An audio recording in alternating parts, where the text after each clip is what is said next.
kita lihat nih waktu RAPBN yang sudah ditetapkan tadi itu banyak anggaran-anggaran yang terpotong. Itu kayak anggaran pendidikan. Contoh misalkan persoalan pendidikan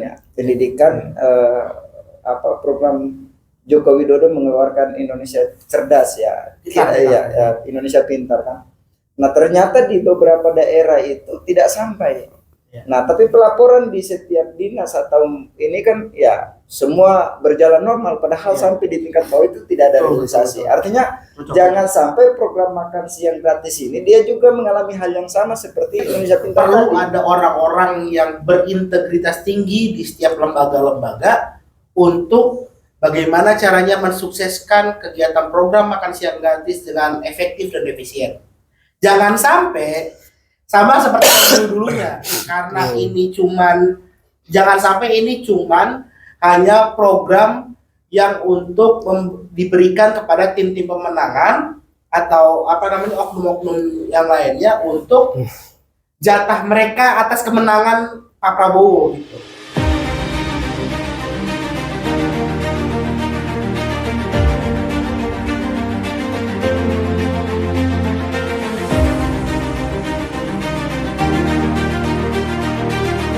Hidup susah, jangan bikin gampang. Kawan-kawan Majelis Proklamasi, sore hari ini kita akan berbincang-bincang bersama Kakanda Luki dan juga Bung siapa? Bung Asri. Namanya terlalu ribet makanya Asri.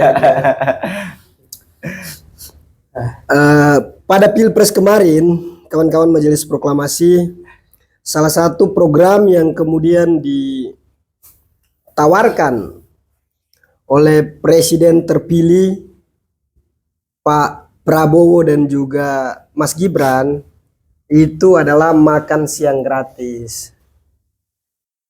Kemudian makan siang gratis ini kan kalau misalnya jadi nih, ini kan butuh begitu banyak anggaran nih makan siang gratis ini. Nah, kira-kira Bang Luki, dari perspektif Abang, perlu nggak sih buat adanya makan siang gratis? Makasih, Van. Ini kan ngobrol santai ya. Jadi sebenarnya kan kita nih cerita dari kita semua lah masalah makan siang gratis ini. Jadi faktanya sekarang ini bahwa di kementerian kita, di Presiden dan bersama MPR telah menetapkan anggaran makan siang bergizi gratis ini sudah ditetapkan senilai 71 triliun gitu. Jadi dapat dipastikan kegiatan makan siang gratis ini kemungkinan berjalan gitu kan. Nah, tapi banyak banget perspektif yang banyak banget kalau kita ngeliat dari anggarannya sebenarnya nggak terlalu besar, tapi sebenarnya ini tidak bisa menyeluruh dikerjakan di setiap wilayah masing-masing di Indonesia saat ini, karena mau nggak mau suka nggak suka faktanya saat ini sekitar ada 54 juta pelajar dari SD sampai SMA, dan SD-nya aja itu sekitar 24 juta orang, Bapak. Jadi kalau misalnya kita hitung, kalau misalkan sekitar 350 hari kita hitung dalam setahun, itu mengeluarkan anggaran untuk SD aja 24 juta itu sekitar 196 triliun. Untuk anggaran makan siang yang dilakukan yang harus diberikan setiap harinya selama 1 tahun 126 triliun. Belum lagi anggaran operasionalnya, riset dan akomodasi pergi kegiatan-kegiatan setiap harinya gitu. Akomodasi makan siang itu setiap harinya. Itu pasti akan berat. Nah, kita juga bisa lihat kalau dari perspektif ekonomi nih, Van. Utang negara kita saat ini udah mencapai 6.000 triliun, Van. Ya kan? Kalau misalkan ada pembengkakan anggaran di luar dari anggaran pokok yang biasa kita belanjakan di negara ini akan jadi pembengkakan yang luar biasa. Dan nanti malah risikonya kita semua tidak mampu untuk membayar bunga dan lain sebagainya. Jangan sampai salah satu program yang populis ini malah membuat masalah baru gitu, Van, sebenarnya. Jadi harus ada apa ya, rancangan strategis yang komprehensif lah menurut gua. Karena kalau misalkan kita lihat, kita masih belum disajikan langkah strategis dan taktisnya terkait makan siang ini mau kayak gimana. Dengan anggaran yang 71 mungkin seri termin pertama atau nanti ada pengesahan selanjutnya di Pak Presiden terpilih nantinya ya, mungkin ada strategi lain. Tapi yang pasti sekarang ini faktanya ada 54 juta pelajar kita yang nantinya sudah dijanjikan oleh Presiden selanjutnya untuk diberikan makan siang gratis. Jadi kalau kita lihat dalam perspektif ekonomi, kesiapan kita di masalah anggaran kita masih belum sanggup sebenarnya, Pak. Dengan program-program yang telah berjalan. Sebenarnya gini, sebelum ada program makan siang gratis, tiap minggunya sebenarnya ada namanya program susu gratis untuk bayi dan ibu menyusui. Dan itu ada pembegalan anggaran yang lumayan besar juga, membutuhkan anggaran yang besar-besar juga. Dan gue pikir kalau ada penambahan anggaran masalah makan siang, ini jadi akan menimbulkan masalah baru sebenarnya jika tidak punya solusi-solusi yang tepat. Gitu. Jadi rancangan strategis ini, karena kan kita lihat nih waktu era APBN yang sudah ditetapkan tadi, itu banyak anggaran-anggaran yang terpotong. Itu kayak anggaran pendidikan yang sebenarnya juga kita bisa lihat tiba-tiba anggaran kepolisian juga membengkak kan gitu. Yang substansinya adalah kalau misalkan kita mengerjakan program unggulan yang dianggap unggulan itu pengen dijalankan, harusnya kan juga ada porsi yang lebih besar dengan impact, dengan dampak yang besar pula gitu. Jangan sampai uji coba program yang populis ini tidak menimbulkan dampak kesejahteraan sosial kepada masyarakat di bawah gitu. Karena mekanisme yang dibangun ini kita juga masih belum tahu nih, karena belum ada petunjuk secara langsung gimana mekanismenya, apakah proyeknya gimana, lelang dan sebagainya, kita belum ngerti. Tapi dampak-dampak ini yang harus kita lihat bareng-bareng lah, kita kritisi kalau misalkan ini salah. Itu sih, Pak. Nah, program ini kan bisa jadi nih kalau mau dikatakan ini kan bisa jadi orderan, program orderan. Nah, siapa sih yang ngorder program makan siang gratis ini? Nah, mungkin Bang Asri bisa jelasin juga kan. Begini Bang Luki dan Pak Ivan, berbicara persoalan program makan gratis ini, bahwa sebenarnya bukan Indonesia menjadi pertama kali ya melakukan program makan gratis, tapi ada beberapa negara selain daripada Indonesia, ya kita sebut saja misalkan Cina, terus Brazil dan negara-negara lain juga sudah melakukan hal demikian. Nah, mungkin yang menjadi poin yang perlu harus kita kritisi di sini adalah bagaimana sistem manajemen. Dan yang kedua, program makan siang gratis ini siapa yang punya orderan atau siapa yang nantinya akan mengelola, sehingga program siang makan gratis ini dengan luas Nusantara dengan berbagai macam kepulauan ya sampai enggak ke masyarakat kecil di tingkat bawah, jangan sampai ke Papua Pegunungan kan gitu Bersama namanya, apalagi bisa kan masuk fak-fak nanti ya, kan gitu ya, SBT sana yang tua akut kemarin kan. Itu kan repot, jauh kan. Apalagi kan dengan misalkan diporsikan dengan dikalikan jumlah pelajar seluruh Indonesia dengan anggaran yang tadi sudah disampaikan bahwa satu orang itu dengan menghabiskan budget itu 15.000 per orangnya. Nah, ini melihat daripada letak geografis ini kan berbeda-beda juga kan. Artinya yang tadinya harga barang di sini dengan di sana juga berbeda juga. Artinya komposisi ini yang perlu harus dilihat, itu yang pertama. Yang kedua, bahwa apakah program ini dapat dirasakan langsung oleh masyarakat yang terpinggirkan atau pelajar yang jauh dari ibu kota atau tidak. Jangan sampai beban negara atau utang negara makin bertambah, sementara sentuhan yang tadinya dari program pusat untuk meningkatkan gizi di kalangan pelajar itu tidak menyentuh sama sekali. Nah, artinya bahwa kita melihat beberapa fenomena yang terjadi ya. Ini contoh misalkan persoalan pendidikan program Joko Widodo mengeluarkan Indonesia Cerdas ya, Indonesia Pintar kan. Nah, ternyata di beberapa daerah itu tidak sampai Ya. Nah, tapi pelaporan di setiap dinas atau ini kan ya semua berjalan normal, padahal Ya. sampai di tingkat bawah itu tidak ada Betul, realisasi. betul. Artinya Betul. jangan sampai program makan siang gratis ini dia juga mengalami hal yang sama seperti Indonesia Pintar tadi. Karena tujuan kita adalah mencerdaskan anak bangsa dan memberikan gizi yang berkualitas. Nah, ini yang perlu harus kita lihat lebih jauh. Betul. Nah, siapa yang punya orderan dan siapa yang harus ini kan? Kira-kira seperti itu. Betul. Pak Fandi dan Pak Luki. Nah, ini yang perlu harus kita lihat ya. Betul. Menarik tuh Bang, benar. Ini gue sebelum sambung ke Bang apa namanya sih? Apa tuh? Betul. Kita kalau ngomongin masalah anggaran pendidikan, ini kan masuknya konsentrasi ke pendidikan kan, Iya. ke apa namanya? Konsentrasi kita ke kesejahteraan anak bangsa Iya. nih. Masalah pendidikan sama kesejahteraan pribadinya, masa peningkatan gizi dan lain sebagainya. Nah, Kartu Indonesia Pintar, bantuan operasional sekolah dan lain Iya. sebagainya udah pernah disampaikan nama Jokowi. Udah Hmm. pernah disalurkan sama Jokowi. Pernah dirasakan nggak sama teman-teman di daerah? Ya. Ini kan sebenarnya jadi catatan nih. Betul. Jika ada satu tambahan program lagi, jangan sampai ini menjadi bancakan banyak orang di setiap daerah masing-masing. Karena ini perlu ada pengawasan kuat dengan anggaran yang besar. Itu perlu banget ada pengawasan yang kuat di setiap daerah masing-masing. Gitu.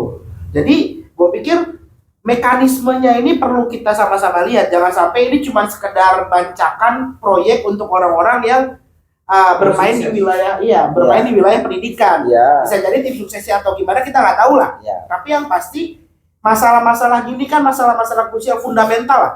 Masalah fundamental yang udah menjadi rahasia umum bahwa bantuan operasional sekolah dan Kartu Indonesia Pintar tidak tersalurkan sampai ke daerah-daerah terpencil. Tidak merata. Tidak merata gitu.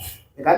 Nah, ini jangan sampai pernah terulang lagi, Van. Kalau misalkan ada program, salah satu program yang dianggap unggulan tapi tidak dirasakan secara langsung oleh masyarakat, gitu, Van.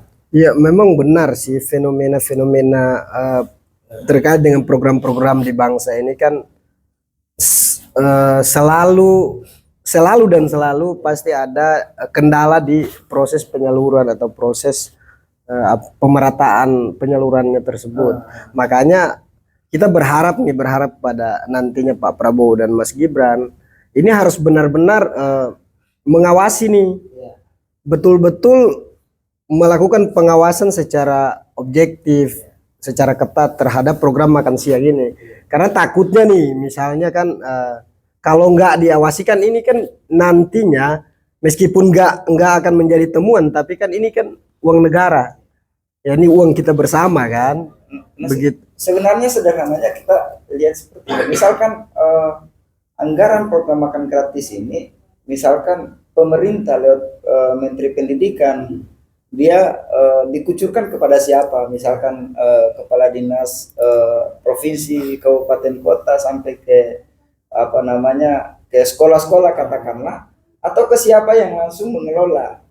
Kan kayak gitu kan, siapa yang menjadi investor katakanlah dia menangani persoalan-persoalan seperti itu, sehingga publik juga tahu kayak gitu, publik dan masyarakat kita juga bisa akses. Apalagi ya sayang kita di wilayah Indonesia Timur itu kan ya informasi dari jangkauan komunikasi saja susah kan, apalagi bicara persoalan informasi ini sangat susah kan dari korupsi jadi susah. Ini kan menjadi sebuah, jangan sampai kita di daerah terluar terjauh yang sinyalnya tidak bagus ya, kita hanya nonton di televisi tapi kita tidak tahu penyaluran anggaran ini dia lewat siapa. Dan kita harus misalkan kita anak-anak murid atau siswa itu harus minta ke siapa. Misalkan kita dari sekolah ini belum dapat, kita harus bertanya kepada siapa, kemana harus mengadu, katakanlah seperti itu Bang. Nah ini perlu harus diperjelas juga, sehingga ya orang-orang yang jauh dari akses, jauh dari pemerintah pusat itu sudah tahu, oh pos ini yang harus kita tuju untuk kita minta, misalkan untuk program makan siang gratis. Betul sih, memang benar. Nah ini kan kira-kira nih menurut Bang Luki dan Kakanda Asri ini nih, program makan siang gratis ini bisa menjadi peluang nggak, atau nanti sebaliknya akan menjadi tantangan nih buat mempersiapkan generasi untuk Indonesia Emas 2045 nih, Bang Asri? Ya, saya ada dua sisi yang perlu harus kita lihat ya. Yang pertama mungkin yang tadi disampaikan oleh Bang Luki bahwa ini akan nantinya meningkatkan utang negara. Tapi di sisi lain juga ini juga memperbaiki gizi anak bangsa. Nah, berarti ke gua dulu apa? Enggak lanjut. Jadi ada dua sisi tadi yang saya sampaikan bahwa ini akan menambah utang negara dan ini juga akan ada nilai plusnya juga bagi anak bangsa, artinya untuk meningkatkan gizi juga. Tapi sayang juga misalkan kalau yang kita makan itu tempe atau tahu kan, tahu atau apa kan, iya makanya tadi di awal saya sudah sampaikan protein dikasih oncom nanti kan. Daerah itu kan beda kan beda harga kan, beda harga. Misalkan di Jawa harga satu botol ini misalkan 5.000, di daerah pedalaman Papua bisa 50.000 atau 20.000 kan, artinya kita tidak boleh menyamakan. Nah terkadang kan saya mau sampaikan bahwa terkadang pemerintah kasih kopi nih kita. Memang luar biasa, kita ngopi dulu. Disambil sambil ngopi ya. Rumahnya pakainya telat ini. Iya. Pakainya terlalu telat ini. udah lu Boleh ngerokok di sini, Man? Oh, boleh ngerokok ya? Oke. Lanjut ya. lanjut. Gimana tuh? Jadi sebenarnya kalau kita melihat, Tapi jangan Iya, jangan sampai kena. Iya. Rugi kita. pusing gitu. ya Iya, masa hostnya lemes ya? Kan dulu lah. suara gua hilang, kayak ngobrol nggak kuat, gua hilang. jadi begini Pak Luki, harus Seru deh. nah Oh iya. Belakang. Iya. Di belakang. Mau keluar. Anjir, kancingannya. Aduh, Luki Pak. Nah. Ayo lanjut, Pak. jadi sebenarnya begini, artinya menarik bahwa harusnya pemerintah pusat dalam hal ini mengeluarkan satu kebijakan harus melihat letak geografis Indonesia. Iya. Nah, karena Indonesia ini di setiap daerah itu dia punya harga barang yang memang berbeda-beda. Yang tadi misalkan 15.000, iya. Di sini bisa beli apa? Tempe doang. Apakah itu bisa meningkatkan kualitas berpikir atau tidak? Gizi atau tidak? Memang cuma kencangin Nah, aja. ataukah hanya bikin perut kembung doang kan? Kayak gitu istilahnya. Nah, ini yang perlu harus dilihat, Bang Luki. Iya, betul. Ya kira-kira seperti itulah kalau kita melihat dari sisi ini kan. Betul. Memang lagi-lagi kan kalau mau kita bicara program ini kan kendalanya nanti di persoalan anggaran dan tata kelola programnya. Nah, itu yang nantinya biasanya ada muncul kendala-kendala pada saat proses pengelolaan program tersebut. Tapi saya ingin sampaikan bahwa program ini sebenarnya bagus kalau dikelola dengan baik dan benar. Iya kan? Artinya kita juga harus mempersiapkan anak muda yang memang betul-betul dia siap pada Indonesia Emas 2045 itu. Ini rasa-rasa di kampanye kayak gini. Enggak kan, artinya kan kita harus menyambut baik juga kan. Oh iya. Segala sesuatu yang dilakukan pemerintah itu tidak serta-merta itu semuanya enggak bagus. Ada sisi baik yang kemudian harus kita dorong dan kita dukung bersama. Apalagi kan semacam program makan siang gratis nih. Ini sebenarnya kalau kita lihat dari sisi baiknya, ini kan coba bayangkan Bang Luki dan Bang Asri. Kita itu anak-anak kita itu masih banyak yang kenapa sih stunting itu kan. Nah, ini kan gizi buruk itu kan. Nah, dengan program ini kalau dimanfaatkan dengan baik kan membantu mencegah terjadinya stunting tadi. Nah, gua hampir sepakat antara sepakat atau tidak lah kalau misalnya itu. Karena mau nggak mau juga angka putus sekolah juga tinggi sekarang, Van. Masalah bukan karena dia nggak bisa makan, tapi nggak bisa untuk bayar sekolahnya. Ini sekarang problem juga nih, ya kan? Jadi problemnya ini bukan cuman karena makan siangnya yang bermasalah. Kita lapar pengen sekolah bukan, tapi karena kita juga belum mampu untuk apa orang-orang yang putus sekolah ini apa belum mampu untuk bersekolah sebenarnya. Yang tadi dibilang Bang Silve betul, kalau misalkan anggaran-anggaran sebenarnya kan anggaran sekolah ini sebenarnya udah diwajibkan kan, Iya. wajib sekolah sampai 12 tahun kan. Sebenarnya yang fundamental aja untuk dia mau bersekolah aja rada susah gitu. Nah, sebelum kita ngomong ke masalah apa namanya perbaikan gizi, gue pikir sih untuk pemerataan apa namanya status pendidikan yang jadi wajib itu yang harus dikejar juga dulu Pak. Nah. Jadi ini gue pikir sih tingkatannya pertama itu adalah siapin orang-orang apa namanya orang-orang yang putus sekolah itu dipaksakan juga untuk bersekolah. Nah dengan jaminan bahwa makan siang dan lain sebagainya itu bisa dipenuhi oleh negara. Sebenarnya kan gitu. Nah sebenarnya begini, artinya bahwa tanggung jawab negara itu adalah mencerdaskan anak bangsa, itu Ya, yang menjadi amanah undang-undangnya. Ya. Nah dan kesejahteraan masyarakat itu juga menjadi tanggung jawab negara Ya. untuk seluruh rakyat Indonesia ya. Nah kita melihat bahwa negara harus berperan pada dua sisi. Misalkan tadi Pak Luki bicara persoalan banyak angka pengangguran yang menjadi Putus sekolah, problem, ya. angka putus sekolah. putus sekolah ya, putus sekolah. Sekitar 0,1, 0,2.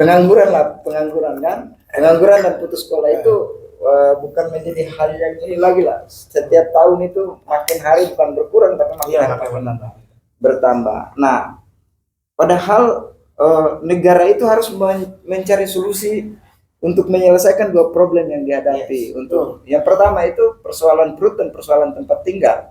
Ya. Nah, artinya bagaimana orang mau melanjutkan studi kalau perutnya kosong atau tidak ada tempat tinggal? Iya. Katakanlah seperti, atau misalkan anak-anak yang sekolah tapi bagaimana dia mau fokus belajar sementara dia pikirkan bagaimana misalkan kosnya belum selesai atau dia, nah ini juga menjadi tanggung jawab negara untuk harus itu. Ditambah gimana cara makan, Ditambah lagi dengan biaya pendidikan yang makin hari makin naik. Nah ini kan banyak persoalan yang perlu harus kita Nah, kira-kira nih, apalagi anggaran pendidikan sekarang turun Pak. iya, nah memang betul. Nah, kira-kira dari pandangan Kakanda berdua ini, negara sudah hadir belum di tengah-tengah kondisi bangsa saat ini dengan melihat fenomena pendidikan, fenomena kesehatan dan lain sebagainya? Apakah negara itu sudah benar-benar hadir di tengah-tengah masyarakat atau belum? Kalau siapa duluan nih? Terserah aja, Dari Mas. Untuk dari gua kalau misalnya kita ngelihat yang tadi dibilang bahwa angka putus sekolah tinggi, yang enggak apa namanya? Angka putus sekolah tinggi, biaya sekolah sekarang juga walaupun dia nggak dibilang gratis tapi tetap ada pembayaran. Gue pikir negara belum sepenuhnya hadir di wilayah-wilayah tertentu, apalagi wilayah-wilayah pedalaman sih Bang. Iya. Wilayah-wilayah di luar dari apa namanya lingkar satu Indonesia lah. Iya. Kayak misalkan daerah-daerah timur,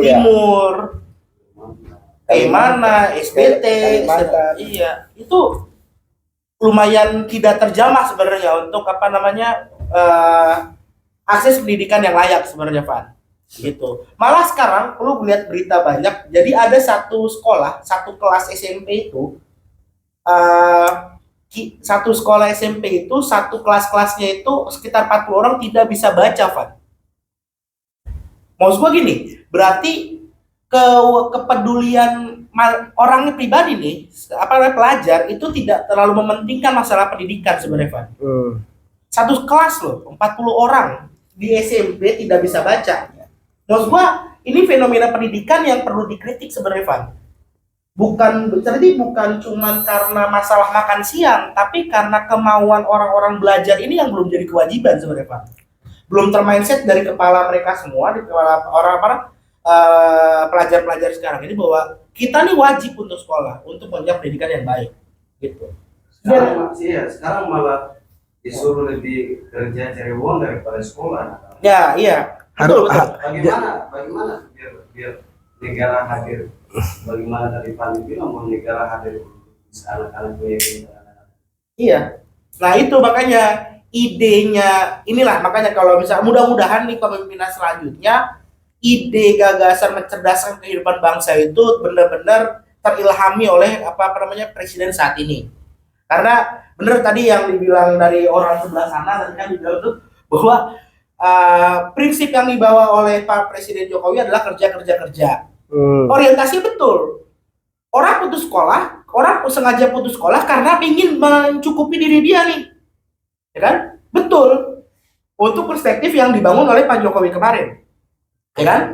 Gue nggak peduli sekolah, yang penting gue bisa dapat uang, penghasilan gue dapat penghasilan gue pribadi, gue bisa survive di sini, gue bisa survive untuk kehidupan gue. Nah ini kan jadi problem bahwa ada masalahnya itu adalah kita Indonesia tuh mewajibkan untuk sekolah anak muda itu untuk belajar kan, bersekolah gitu. Nah maksud gue mudah-mudahan di presiden selanjutnya ini benar-benar cita-cita dari mencerdaskan kehidupan bangsa itu benar-benar termaktub dalam diri presiden saat ini gitu. Walaupun ada anaknya lah gitu di presiden sebelumnya kan, anaknya jadi wapres lah. Maksud gua paling nggak presidennya juga punya cita-cita luhur itulah gitu kalau gua pikir. Memang banyak masalah gitu. ya di Ini bangsa kan ini. Tapi kita fokus kembali ke topik awal soal program makan siang bergizi atau makan siang gratis tadi. Nah, takutnya nih kira-kira ada potensi nggak di program makan siang gratis ini nantinya akan jadi lahan baru nih buat segelintir orang untuk mencari keuntungan di situ. Kira-kira masuk nggak di situ tuh? Jadi gua pernah bahas juga di sini kan masalah triangle fraud itu kan. Gua ada paksaan sama ada kesempatan kan, sama ada satu lagi. Nah, gue pikir jika selama ada wilayah yang mempunyai kesempatan untuk korupsi, itu akan menjadi sarang koruptor juga akan nantinya. Nah, tugasnya adalah presiden saat ini benar-benar harus memilih orang-orang terbaiknya untuk memegang jabatan-jabatan strategis untuk menjalankan program-program yang dicita-citakan oleh presiden selanjutnya. Nanti gitu. Dan Pak Prabowo Subianto yang pasti dong. Presiden kita nanti kan, karena kan nanti dipasang kita di setiap sekolah-sekolah itu pasti akan memasang foto beliau berdua kan di setiap kelasnya mereka memandangi presiden dia selama 5 tahun. Nah gue pikir perlu ada orang-orang yang berintegritas tinggi di setiap lembaga-lembaga untuk bagaimana caranya mensukseskan kegiatan program makan siang gratis dengan efektif dan efisien. Jangan sampai sama seperti dulunya, karena ini jangan sampai ini cuman hanya program yang untuk diberikan kepada tim-tim pemenangan atau oknum-oknum yang lainnya untuk jatah mereka atas kemenangan Pak Prabowo gitu. Perjuangan ya. Ya. Jatah perjuangan selama kampanye kampanye. Itu jangan sampai lah, karena kita sama-sama tahu Pak Presiden terpilih adalah orang-orang yang sudah berjuang lama untuk Indonesia, untuk memimpin negeri ini. Gue pikir pasti dia punya cara untuk memilih integritas orang-orang yang akan memimpin lembaga-lembaga terkait program-program yang dia utamakan gitu. Betul, memang benar karena kemarin kan baru juga tuh ada dibuat dalam nomenklatur baru itu ada dibuat lembaga badan gizi kan. Gizi, ya. Nah ini kan nantinya ke depan kan dengan berjalannya program makan siang gratis ini kan tentu ada konfirmasi nanti ada kerjasama antara baik yang pelaksana di lapangan dan juga kan tentu di lembaga badan gizi tadi. Nah jangan sampai ini kalau nggak dipimpin oleh orang yang benar-benar mau kerja untuk rakyat dan bangsa ini kan hancur juga kita. Nah ini sebenarnya menarik ya yang tadi disampaikan oleh Pak Luki bahwa ada fenomena terbaru juga ini terkait dengan penguatan gizi dan lain sebagainya. Ini kan bahan bakunya itu tidak diambil dari Indonesia. Ini jadi tanda tanya ya. Nah misalkan ekspor, misalkan ada rencana mau untuk daging itu misalkan daging sapi diambil dari India, terus belum lagi beras dari Vietnam dan lain-lain. Nah jangan sampai program makan siang ini yang tadi disampaikan selain dari tim sukses atau selain dari orang-orang yang tadi sudah bekerja untuk pemenangan ini, ada juga negara-negara ini lagi yang ambil bagian di situ. Takutnya mereka yang nitip nih orderan mereka gitu loh kalau bahasa. Nah seharusnya kan begitu. Padahal dengan misalkan kita punya potensi sayur atau misalkan kita punya Iya, masyarakat juga punya ternak. Kenapa tidak dimanfaatkan, harus ekspor dari sana kan? Nah, ini jangan sampai orderan ini ya bukan hanya milik dalam negeri tapi juga luar negeri. Betul. Seperti itu yang perlu harus kita lihat lebih jauh ya, Bang Luki ya. Betul. Makanya selagi ini masih jadi program, jadi cita-cita, Iya. gue pikir kita semua harus ngawasin sih. Iya. Betul. Kita sebagai mahasiswa, sebagai masyarakat secara umum perlu menjadi garda depan untuk melihat Iya. itulah, untuk mengkritisi, memperhatikan masalah-masalah yang sebenarnya itu susah untuk dilihat, tapi kita bisa menganalisa lah Iya. masalah-masalah itu. Jadi gue pikir perlu ada tuh, kita sama-sama dari mahasiswa, dari masyarakat perlu melihat masalah-masalah itu semua. Gitu, Van. Nah, artinya jangan sampai masyarakat sudah semangat bertani, melakukan peternakan, tapi nggak Iya. tahu harus ini kemana kan? Nah, ini kan sayang Efek juga. besar sama Iya. usaha lokal ini. Iya. Kan rata-rata kan kita hasil yang kita konsumsi hari-hari ini kan hampir kayak daging, beras kan luar semua. Iya. Tapi ada pernyataan lumayan keren sih dari Wapres terpilih juga. Jadi bahwa kalau misalkan kebutuhan gizi itu diikuti oleh penghasilan lokal. Iya. Maksudnya kayak misalkan di daerah timur, daerah abang, daerah Iya, luar gitu, iya. menghasil ikan berarti proteinnya adalah ikan. Iya, harus disesuaikan. Mudah-mudahan itu tercapai. Iya kan, mudah-mudahan tercapai. Kalau nggak tercapai kan, Ya. Berarti kita bisa tahu kalau misalkan ini ada iya. permainan. Nah, artinya harapan kita itu kan harus disesuaikan dengan letak geografis kan. Betul. Misalkan kita di wilayah timur, ikannya mudah untuk diakses dan untuk mengembangkan ekonomi masyarakat lokal, ya ambil aja di situ, beli aja, jangan lagi impor dari luar kan. Ya, betul. Nah, ini yang perlu harus kita kawal terus. Iya, betul. nah ini nih buat presiden terpilih juga nih harus kira-kira ada catatan-catatan penting nggak terkait dengan program makan siang gratis ini ke depan, baik itu kepada tim sukses dan orang-orang terdekat presiden terpilih kita saat ini nih, kira-kira Bang Luki dan Bang Asri. Gue satu aja, jangan salah pilih orang. Satu, itu aja. Secara pilih orang gimana? Jangan salah pilih orang yang memanfaatkan kesempatan di kepemimpinannya gitu. Perlu cari orang-orang yang berintegritas, betul-betul berintegritas, yang ingin sama-sama membangun bangsa ini. Ya kan, itu kan berbicara soal itu kalau dalam konteks kepemimpinannya kan, di dalam konteks ya misalnya dia masuk ke kabinet.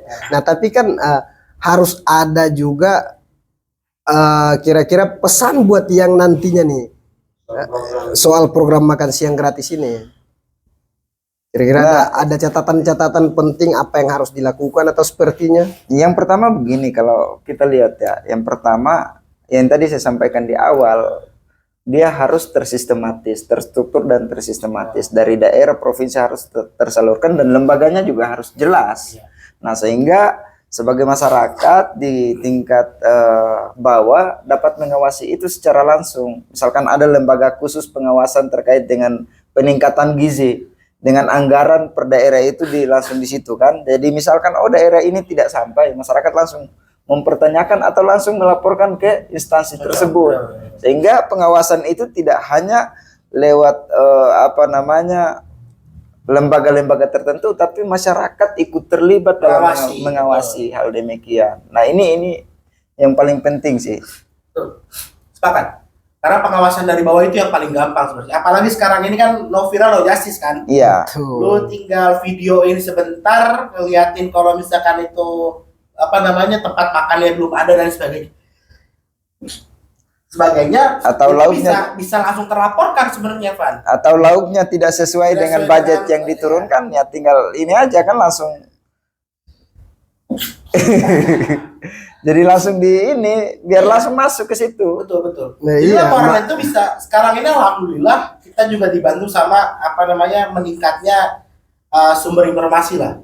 Tuh, terlepas dari di wilayah timur ya. Iya. Makanya kira-kira nih apa sih yang nantinya dipersiapkan pemerintah saat ini dan nantinya kan di bawah kepemimpinan Pak Prabowo dan Mas Gibran ini. Nah, untuk mengantisipasi yang kemudian tadi disampaikan, apa sih yang harus dilakukan untuk wilayah-wilayah, misalnya wilayah-wilayah terpencil, khususnya di program makan siang gratis ini. Gimana Pan? Ya soal Gua Oke, jadi kalau dari gua untuk catatan-catatannya adalah yang pertama yang tadi gua bilang bahwa perlu ada pemimpin yang berintegritas untuk memegang lembaga tersebut nantinya. Yang pertama itu, yang paling fundamental. Yang kedua adalah bagian pengawasan. Tadi yang dibilang Bang Sirve itu betul banget. Kalau misalkan masyarakat langsung lah yang terjun yang di wilayah masing-masing lah yang perlu mengawasi secara langsung program-program ini bisa berjalan secara merata atau enggak. Yang kedua itu. Yang ketiga adalah mekanisme kerja sebenarnya, Van. Mekanisme kerja dari atas sampai bawah, karena ini gue pikir tahap 1 ini dengan anggaran 71 triliun itu tidak akan mencakup semua wilayah yang ada di Indonesia. Gue yakin 100%. Karena yang tadi gue bilang di awal bahwa untuk SD aja kita perlu memerlukan 196 triliun selama setahun. Untuk SD nih. Untuk SD. Nah, itu belum SMP sama SMA. Nah, gue pikir untuk 71 triliun pasti ada wilayah-wilayah contoh dulu nih, wilayah-wilayah program kerja yang jadi contoh dulu di beberapa tempat kan. Nah, di beberapa tempat itulah kita bisa lihat dulu nih, cocok nggak sih, bisa masuk akal nggak sih dengan budget yang dianggarkan, dengan mekanisme yang diberikan, sama disediakannya makan siang itu tempat nggak sama masyarakat nantinya. Gimana cara ngeceknya? Nggak mungkin kita langsung turun ke lapangan. Perlu ada campur tangan masyarakat di bawah. Gitu. Dan sekarang yang tadi gue bilang, no viral no justice, tinggal lu videoin makanannya, oh ternyata cuma oncom nih ya kan? itu kan nggak bergizi. Ya, ternyata cuma oncom sama toge nih. Ini masuk kategori bergizi apa enggak? Itu kan semua bisa di Akses ya. kita akses semua, dan itu bisa jadi penilaian kita semua, Van. Bahwa ini program bisa ideal atau enggak untuk dijalankan. Gitu sih dari gua. Mungkin dari Bang Asri bisa. Kalau saya satu aja, turun, misalkan program harus turun, diawasi sampai tuntas, itu aja sih kuncinya di situ.